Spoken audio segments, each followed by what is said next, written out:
एक भी वोट नहीं डाला गया और बीजेपी ने एक लोकसभा सीट जीत भी ली। जी हां, गुजरात की सूरत लोकसभा सीट पर ऐसा ही हुआ है। जब कांग्रेस उम्मीदवार नीलेश कुंभानी का नामांकन खारिज हो गया और बीएसपी और निर्दलीय उम्मीदवारों ने अपना नामांकन वापस ले लिया, तो बीजेपी उम्मीदवार मुकेश दलाल निर्विरोध जीत गए। कांग्रेस के उम्मीदवार कुंभानी का नामांकन तब खारिज कर दिया गया जब चुनाव आयोग ने कहा कि उनके प्रस्तावकों के हस्ताक्षरों में गड़बड़ी पाई गई है।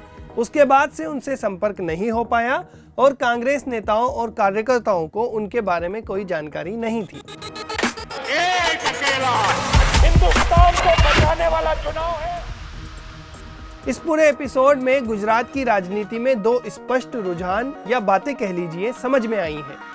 पहली, गुजरात कांग्रेस में पूर्ण अव्यवस्था और दूसरी, बीजेपी की पूरी तरह से हावी हो जाने की इच्छा।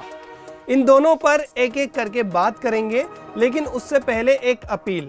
अगर आप क्विंट की पत्रकारिता को पसंद करते हैं और ठोस विमर्श पर आधारित खबरें देखना और पढ़ना चाहते हैं तो क्विंट के मेंबर बनिए, हमें सपोर्ट कीजिए।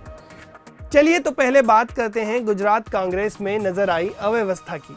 जिन दो लोगों ने कुंभानी का नाम प्रस्तावित किया था, उनमें से एक उनके रिश्तेदार और एक दोस्त हैं, और इस मामले के बाद से नीलेश कुंभानी कुछ बोल नहीं रहे हैं, गायब है। इसके चलते कई लोगों ने उन पर जानबूझकर गलत काम करने का आरोप लगाया है, मतलब मिलीभगत का आरोप लगाया है। कांग्रेस के स्थानीय कार्यकर्ताओं ने कुंभानी के घर के बाहर विरोध प्रदर्शन भी किया और उन्हें जनता का गद्दार बताया। अगर कांग्रेस कार्यकर्ताओं के आरोप सही हैं, तो यह बात गुजरात में कांग्रेस के चुनाव प्रबंधन पर गंभीर सवाल खड़े करती है। अगर कुंभानी के साथ वास्तव में कोई समझौता किया गया था, जैसा कि विरोध करने वाले कांग्रेस कार्यकर्ता आरोप लगा रहे हैं, तो पार्टी के टॉप लीडर्स में से किसी को कैसे पता नहीं चला। कांग्रेस में हर राज्य के लिए एक महासचिव और प्रभारी सचिव होते हैं। उम्मीदवारों के चयन के लिए स्क्रीनिंग कमेटियां होती हैं। राज्य के साथ साथ जिला स्तर पर कैंपेन को संभालने के लिए भी कई कमेटियां होती हैं। कांग्रेस के पास वार्ड और ब्लॉक स्तर तक इकाइयां हैं। तो यह फीडबैक पार्टी तक क्यों नहीं पहुंचा कि उसका एक उम्मीदवार संभवतः गलत हो सकता है। ये सिर्फ सूरत की बात नहीं है। गुजरात कांग्रेस में पिछले कुछ समय से लगातार अव्यवस्था चल रही है। 2017 के विधानसभा चुनावों में कांग्रेस ने बीजेपी को बड़ा झटका दिया था। 20 सालों में पहली बार बीजेपी के विधायकों की संख्या 100 से नीचे आ गई थी।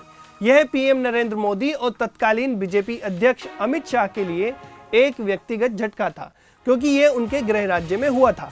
हालांकि इसके बाद कई नेता कांग्रेस छोड़कर बीजेपी में चले गए। 2022 के विधानसभा चुनाव में कांग्रेस को भारी हार का सामना करना पड़ा और उसकी सीटें 2017 के 77 के मुकाबले 2022 में घटकर 17 रह गई। हाल ही में पूर्व नेता प्रतिपक्ष अर्जुन मोढवाडिया कांग्रेस छोड़कर बीजेपी में शामिल हो गए। अब वे पोरबंदर लोकसभा सीट से बीजेपी के उम्मीदवार हैं।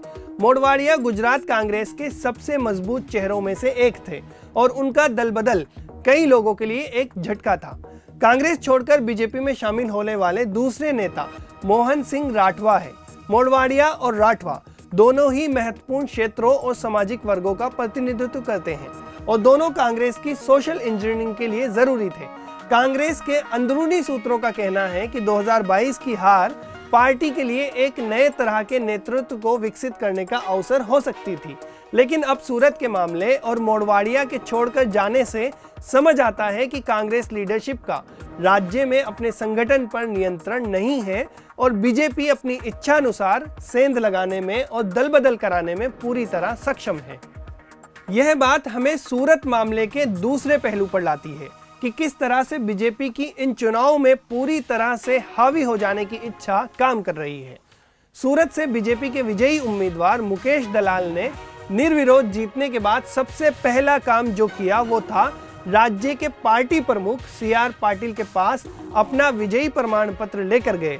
पाटिल ने कहा कि गुजरात की ये जीत एनडीए को 400 पार कराने की लड़ाई में पीएम मोदी को गिफ्ट के रूप में दिया गया पहला कमल है। पूरी तरह से हावी हो जाने की यह इच्छा उसी राजनीति की पहचान है जो पीएम मोदी और अमित शाह नेशनल लेवल पर करते हैं और CR पाटिल इसे गुजरात में एक लेवल आगे ले गए हैं। पार्टी के एक पदाधिकारी ने क्विंट को बताया, हमारा लक्ष्य सिर्फ जीतना नहीं बल्कि यह संदेश देना है कि मैदान में बीजेपी के अलावा कोई है ही नहीं। सूरत के मामले में यह और भी अहम हो जाता है। बीजेपी ने सूरत से पिछले 2 चुनाव 5 लाख से ज्यादा वोटों के अंतर से जीते हैं।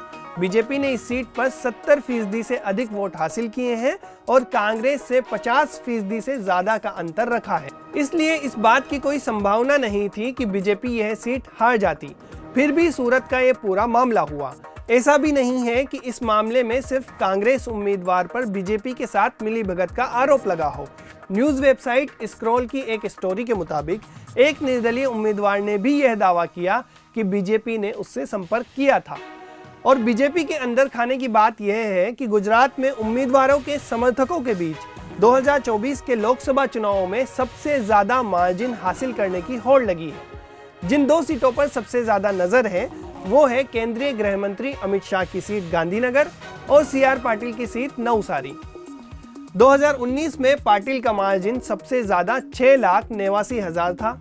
दिलचस्प बात यह है कि 2024 के चुनावों में बीजेपी ने 2019 में सबसे अधिक अंतर वाले 12 उम्मीदवारों को हटा दिया है, जिनमें से शाह और पाटिल कुछ बचे लोगों में से हैं। हालांकि सूरत में बिना चुनाव के फैसला हो जाने के बाद सबसे ज्यादा अंतर वाली जीत के लिए कंपटीशन अब कम हो गया है। बाकी खबरों के लिए देखते रहिए क्विंट और क्विंट हिंदी। एक अकेला हिंदुस्तान को बचाने वाला चुनाव है। 400 हारने जा रहे हैं। बीजेपी इस खरब अब की बार भाजपा तड़ीपा उसका नाम हो गया राम का मंदिर का ये सपा और कांग्रेस के लोग बना पाते।